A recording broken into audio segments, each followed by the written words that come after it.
Hai, senang bertemu dengan Anda. Di sini saya Handriono akan menjelaskan tentang pengabdian masyarakat yang telah saya lakukan. Pengabdian masyarakat yang telah saya lakukan ini bersama-sama dengan rekan-rekan dosen di SE Harapan Bangsa. Kami memberikan workshop di Sekolah Menengah Atas Kristen Kalam Kudus Bandung. Sasarannya adalah anak SMA.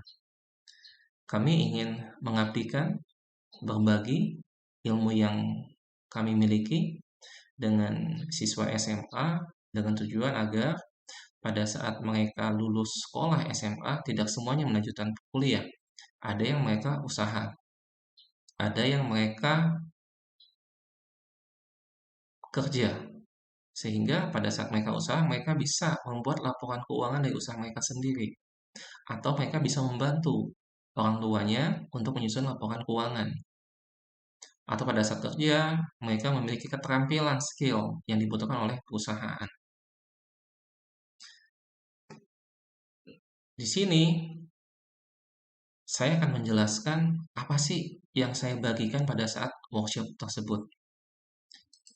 Oke, di sini ada soal. Misalnya, usahanya baru berjalan. Otomatis ada modal dan transaksinya. Di sini ada beberapa transaksi mewakili. Kemudian, selain ada soal, simulasi disiapkan kolom untuk mencatat jurnalnya. Kemudian ada neraca saldo untuk mencatat. Di sini adalah rekapan dari jurnal transaksi ini seluruhnya akan direkap di dalam sini. Nah, untuk ini rumusnya akan kita jelaskan di dalam workshop. Workshopnya cukup fenomenal, dalam 59 menit dapat menyusun laporan keuangan. Kemudian, laporan laba rugi ini pun, laporan posisi keuangan sudah disiapkan sejak awal formatnya. Supaya apa? Pada saat transaksi dijalankan, dicatat, otomatis ini akan terupdate laporan keuangannya. Oke, kita mulai. Di pertama ada setoran modal melalui bank, otomatis bank akan bertambah. Kemudian modal. Nah, di sini pun perhatikan. Kenapa banknya di sebelah kiri dulu ya? Atau di debit. Bank kodenya 102. Maka kita pakai 102 sebesar 300 juta. 300 juta. Oke, berikutnya di sini ada modal. Modal kodenya ada 301. Kita masukkan kode 301. Ini ya. Nah, perhatikan.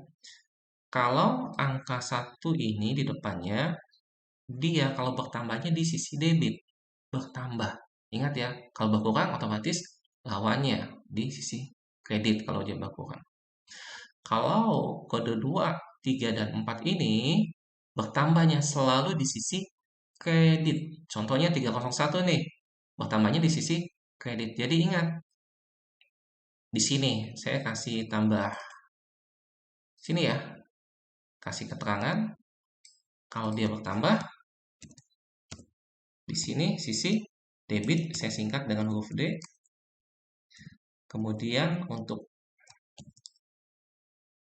201 angka 2 sampai dengan angka 4 ini bertambahnya di sisi kredit. Tapi ingat, perhatikan, karena ada diskon penjualan dan retur penjualan, ini adalah mengurangi penjualan, maka posisinya diskon dan retur ini bukan di kredit, tapi lawannya dari kredit adalah di debit karena lawan dari penjualan.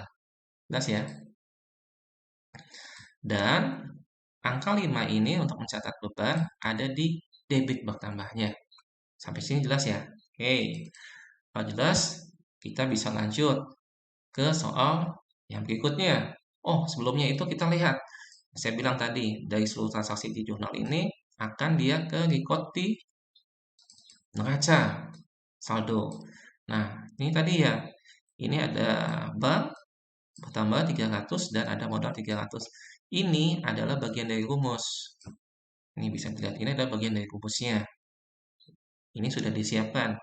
Jadi, peserta workshop bisa langsung mengisi transaksi ini saja, langsung dia ke rekap neraca saldo, dan neraca saldo akan langsung dipindahkan ke dalam laporan posisi keuangan. Kalau peserta workshop sudah bisa membuat laporan keuangan, tahapan berikutnya adalah untuk mempelajari dari mana rumusnya ini. Supaya apa? Pada saat peserta workshop memiliki usaha yang berbeda dari yang di sini, kalian dapat mengeditnya sendiri, menambah ataupun menguranginya. Ya, untuk 59 menit ini, saya di awal menjanjikan untuk bisa membuat laporan keuangan dalam 59 menit jadi laporan keuangan. Seperti itu ya.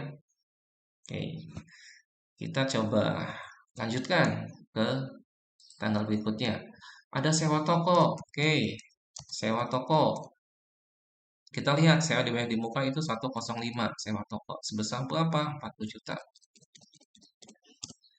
Selanjutnya toko dibayar melalui bank. Dia bilang, ada bank keluar. Tadi saya bilang, kalau bank bertambahnya di debit. Lawannya, pengeluaran ada di kredit.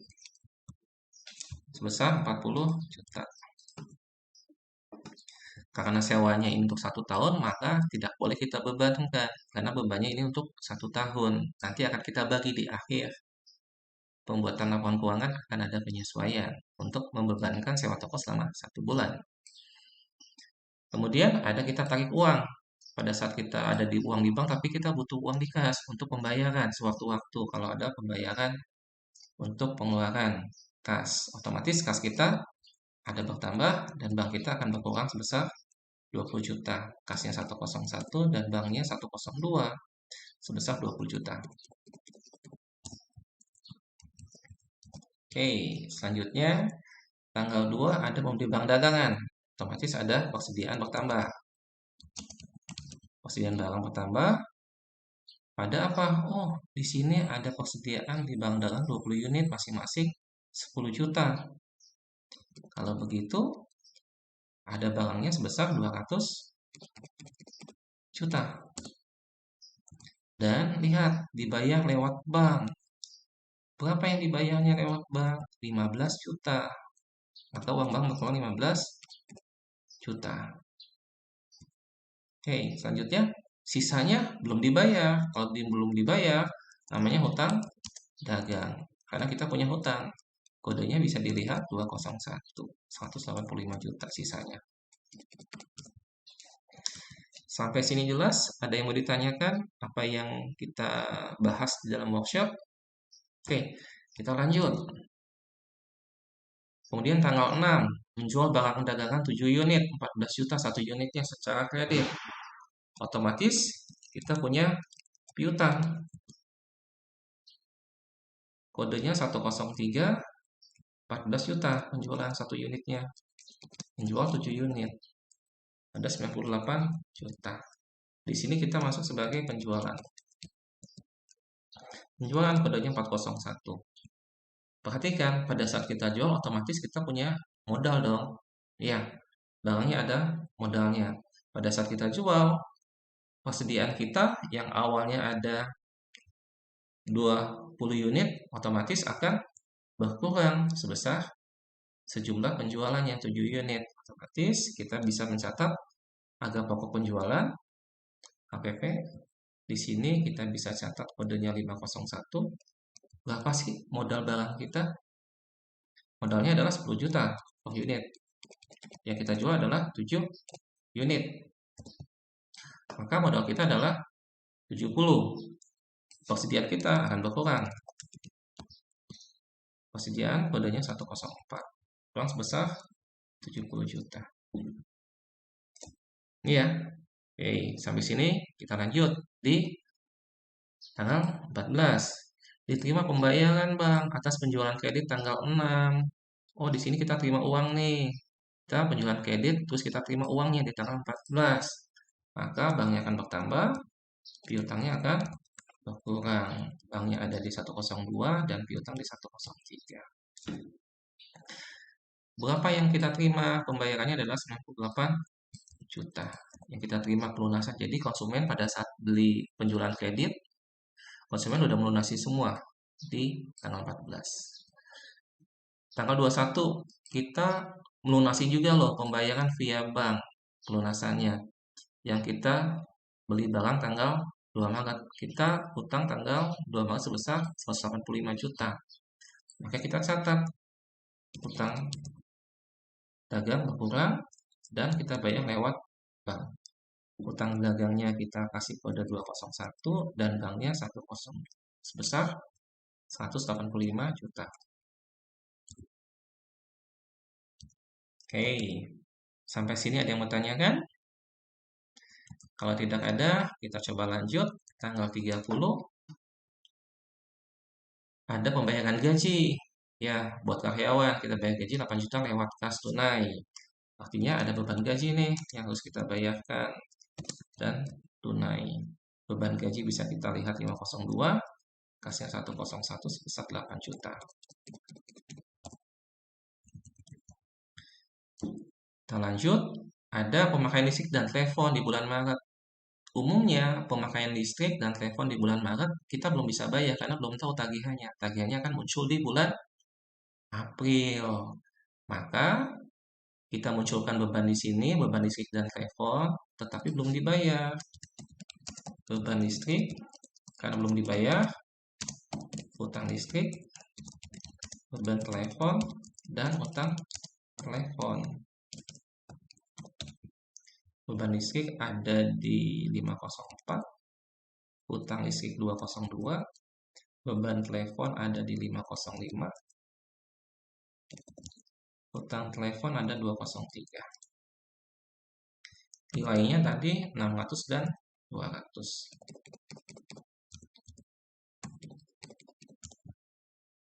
Oke. Sampai sini ya transaksi kita. Tapi tadi ingat, di awal kita bilang ada sewa toko untuk 1 tahun sehingga bebannya nggak boleh kita bebankan semua. Yang kita bebankan hanya 1 bulan saja. Beban sewa, ini sewa toko, beban sewanya ada di 503, sewa toko 105. Bebannya adalah 1 bulan, maka 40 juta kita bagi 12. Maka beban sewanya adalah 3.333. Setelah kita tahu dan kita selesai semua, ini kita bisa lihat laporan keuangannya sudah jadi. Otomatis dia jadinya di sini. Lihat laba ruginya kita bisa tahu 15 juta dan 15.866.667 ini kita pindahkan ke laba ditahan. Betul ya, karena ini usaha masih baru maka laba ditahan awal tidak ada, laba ditahan akhir 15.866.667. Dan ini dipindahkan ke laba ditahan yang ada di laporan posisi keuangan. Dan pada saat ini kita bisa tahu laporan posisi keuangan ada di asetnya 316.666.667 dan kewajiban ada di 800, totalnya ekuitas totalnya 315.666.667 ya, seperti itu. Dan ingat, aset ini nilainya harus sama dengan total kewajiban ditambah dengan ekuitas, hasilnya harus sama di sini ya. Peserta workshop bisa mengikuti dan bisa mencoba mengerjakannya sendiri dengan format yang sudah saya kasih ini. Oke, kalau tidak ada pertanyaan, terima kasih. Itu adalah tadi workshop yang sudah saya lakukan di SMA Gamaliel Bandung. Terima kasih penjelasannya, semoga bermanfaat.